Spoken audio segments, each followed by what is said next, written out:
Pemirsa, polisi mengungkap sejumlah fakta terkait kematian diplomat muda Arya Daru Pangayunan. Polisi menyimpulkan kematian Arya tidak melibatkan pihak lain. Namun temuan polisi berbanding terbalik dengan keyakinan keluarga.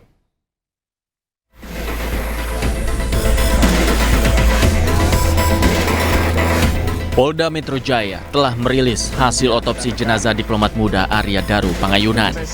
Dari hasil otopsi dan gelar perkara, polisi menyimpulkan kematian Arya tidak melibatkan pihak lain. Sejumlah fakta penting diungkap polisi dari hasil otopsi jenazah Arya Daru Pangayunan.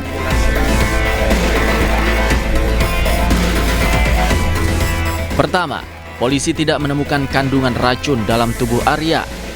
Namun, polisi menemukan kandungan parasetamol dalam tubuh Arya dan diduga Arya mengkonsumsi obat flu sebelum meninggal. Polisi juga mengungkap sejumlah luka yang terdapat di bagian kepala Arya. Sementara itu, selama ini Arya diketahui sering mengakses layanan kesehatan mental. Dari pemeriksaan digital forensik, polisi menyimpulkan tidak ada konten bermuatan ancaman dalam ponsel Arya. Fakta lain yang diungkap polisi adalah saat jenazah Arya ditemukan, posisi tangan dan kakinya tidak terikat sama sekali.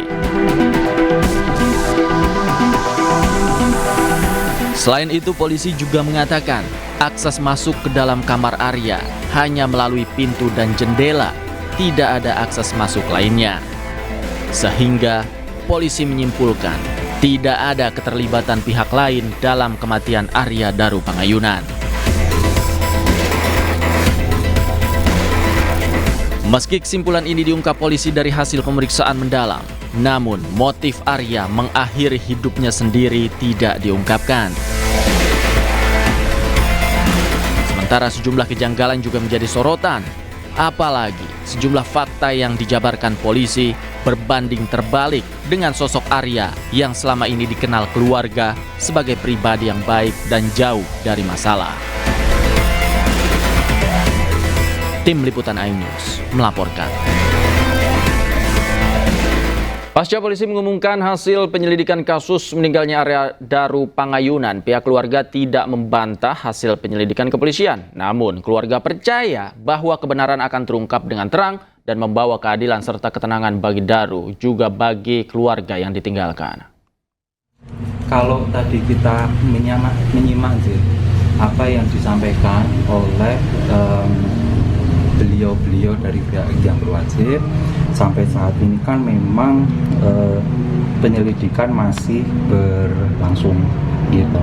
Penyelidikan masih berlangsung, dan ini kan kesimpulan yang disampaikan itu juga masih dalam proses pendalaman juga oleh beliau dari kepolisian. Kami percaya bahwa kita semua bagian dari masyarakat ini percaya bahwa keadilan adalah milik bersama, ya.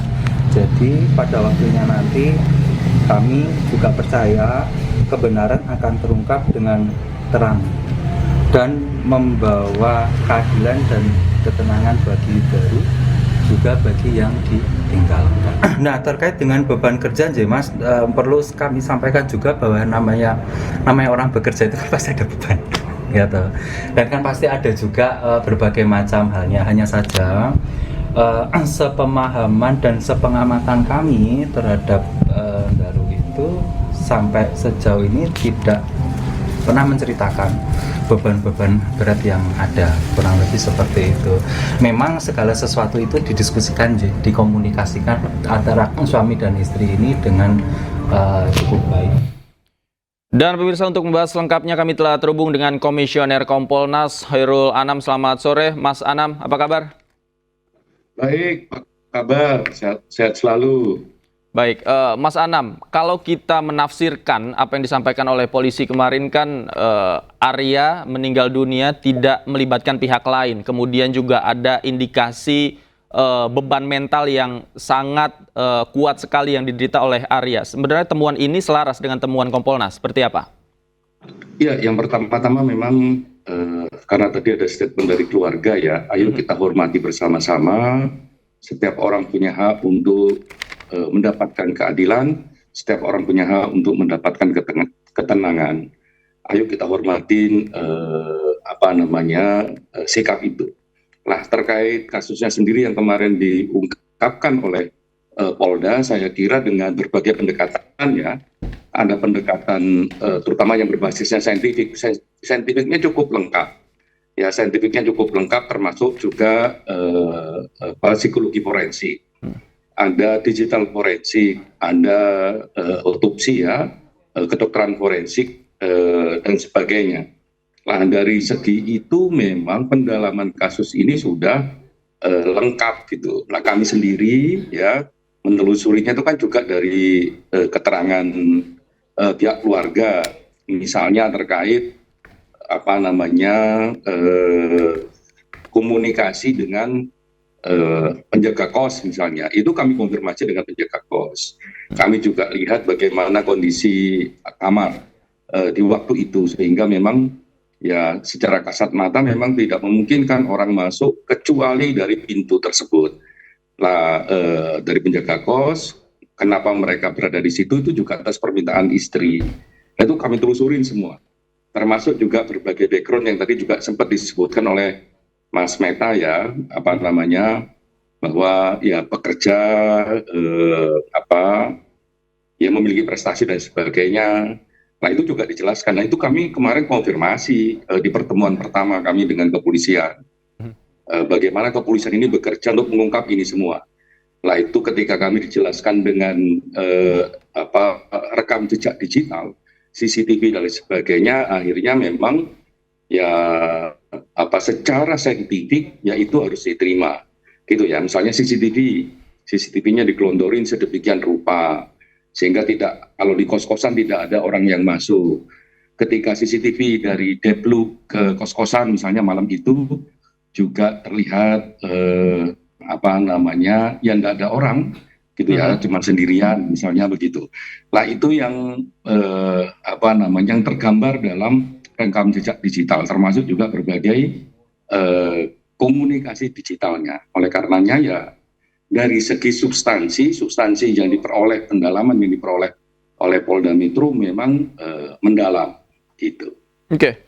Mas Anam, kemudian juga sebenarnya sosok Arya yang dikenal oleh keluarga sendiri memperlihatkan bahwa almarhum Arya ini baik-baik saja, tidak menunjukkan indikasi bahwa dia mengalami masalah mental seperti yang kemarin diungkapkan polisi, mengakses layanan kesehatan mental. Temuan dari Kompolnas sudah berapa lama memang hal ini terjadi atau dialami Arya? Sebenarnya kami juga mendapatkan penjelasan itu dari keluarga secara langsung. Ya, bahkan keluarga juga bilang bahwa ketika ke Finland itu mereka juga kepingin menjenguk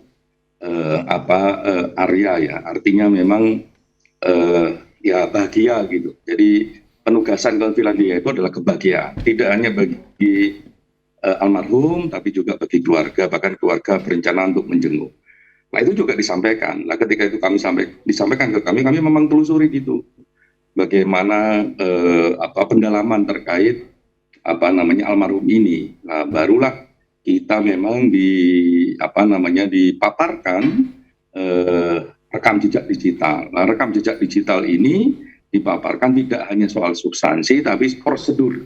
Bagaimana rekam jejak digitalnya diperoleh, dari barang mana saja, caranya bagaimana, sehingga kita bisa menilai apakah rekam jejak digital ini diperolehnya secara baik, tidak melanggar prosedur. Nah, kami nilai tidak melanggar prosedur sampai saat ini, gitu ya, kecuali memang ada informasi yang lain. Nah, dalam konteks itu, terus yang kedua, ya kami juga berjumpa dengan Apsifor, ya, teman-teman yang memang membidangi psikologi forensik. Ya, nah di situ mereka juga melakukan pendekatan-pendekatan yang sifatnya psikologi forensik.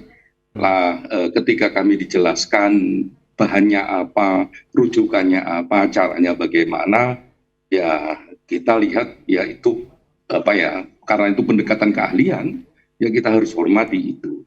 Sehingga ya belum ada yang fakta baru pada akhirnya ya kita mengamini apa yang mereka simpulkan, kecuali memang ada fakta baru. Oke, yang menjadi sorotan juga salah satunya adalah masih ada ponsel milik Arya yang memang ini koreksi kalau saya salah belum ditemukan. Nah, apakah ini Betul.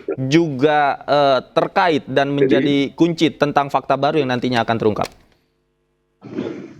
Jadi soal ponsel ini juga kami dikasih penjelasan dari keluarga, ya. Bahkan ada satu proses, ya, dilakukan oleh kepolisian di awal sekali menanyakan ponsel ini punyanya siapa, ya. Keluarga waktu yang yang awal-awal berada berkomunikasi dengan polisi juga bingung. Ini ponsel siapa? Coba ditelepon, nggak connect gitu ya. Gampangannya sih nggak connect, tapi ada bahasa yang teknisnya. Nah, ternyata memang ponsel itu adalah ponsel sebelum ponsel terakhir yang digunakan oleh almarhum. Gitu. Termasuk juga ada 2 laptop, ya. Nah, itu kami juga dijelaskan ponsel itu mereknya apa, laptopnya mereknya apa, terus diperlakukan kayak apa, pendekatan digital saintifiknya kayak apa, digital forensiknya kayak apa terhadap ponsel. Diketahuilah ponsel itu ya diakses pakai nama almarhum, ya, pakai email almarhum dan sebagainya, termasuk juga bagaimana connect dengan laptop dan sebagainya, connect dengan ponsel yang hilang. Nah, ponsel yang hilang juga demikian. Kami juga awalnya dikasih tahu keluarga ini ponsel terakhir itu pakai merek ini, ya, warnanya juga kita dikasih tahu. Kami konfirmasi ke kepolisian, dia bilang ponsel itu tidak diketemukan. Ya, hanya kami dijelaskan titik terakhir ponsel itu nyala dan terekam di BTS. Nah, sampai saat ini masih di dalam proses pencarian. Waktu itu intensif sekali nyarinya, tapi ya belum ketemu. Baik dengan alat maupun dengan cara manual. Semoga kalau ada yang menemukan ponsel ini juga bisa memberikan kepada kepada penyelidik untuk bisa membuat terangnya peristiwa. Kalau penyebab kematiannya sudah dilakukan dengan pendekatan otopsi, ya, kedokteran forensik, sehingga jadi begini, kedokteran forensik itu menentukan penyebab kematian. Kalau jejak digital itu background saja sebenarnya, ya, dia menjadi latar belakang kenapa peristiwa itu terjadi atau menambah terangnya peristiwa. Tapi kalau penyebab kematiannya, saya kira dengan kedokteran forensik sudah melakukan pendekatan kedokterannya, itu saya kira sudah bagus. Kemarin tuh kami dijelasin detail banget sampai proses, mulai dari tubuh yang belum diapa-apain sampai proses pembedahan, bagaimana mereka kerja, pakai cara apa, itu kami dijelaskan dengan sangat detail. Sehingga ya kesimpulan mereka bahwa kekurangan oksigen, ya, gampangannya begitu, lemas, itu menjadi menurut kami, ya, itu ilmiah gitu. Nah, termasuk juga yang sekarang lagi ditayangkan ini CCTV yang ada di kosan di waktu bagaimana membuka membuka jendela dan sebagainya, itu CCTV-nya juga lengkap. Oke, baik. Kita hormati apa yang disampaikan oleh polisi, namun meskipun keluarga juga punya pendapat yang lain, kita juga harus menghargai. Oke, ya. Baik. Terima kasih Mas Anam sudah bergabung bersama kami. Selamat sore, sehat selalu Mas Anam. Terima kasih. Sebelumnya Polda Metro Jaya telah menyita 103 barang bukti yang diamankan dari sejumlah lokasi. Di antara barang bukti tersebut, polisi juga menemukan alat kontrasepsi.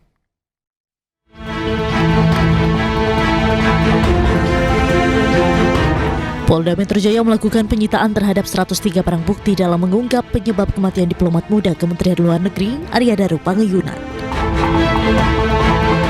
103 jenis barang bukti itu dibagi dalam 3 klaster. Pertama, barang bukti dari kantor ADP, lalu barang bukti di tempat kos korban, berikutnya barang bukti dari keluarga korban maupun dari saksi-saksi yang lain. Barang bukti itu kemudian dianalisis untuk menentukan penyebab kematian korban.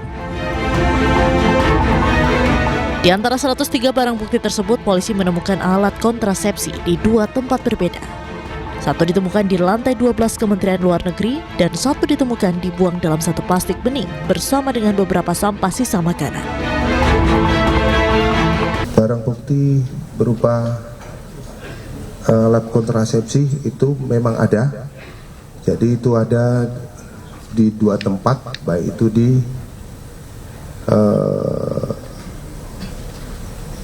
yang dibuang dari kamar, dan ada juga ditemukan di tas gendong yang ditemukan di lantai 12. Kalau untuk apanya kami kurang tahu, Mas. Berdasarkan dari hasil otopsi dan gelar perkara, polisi pun menyimpulkan kematian Arya tidak melibatkan pihak lain. Dari Jakarta, tim liputan iNews melaporkan.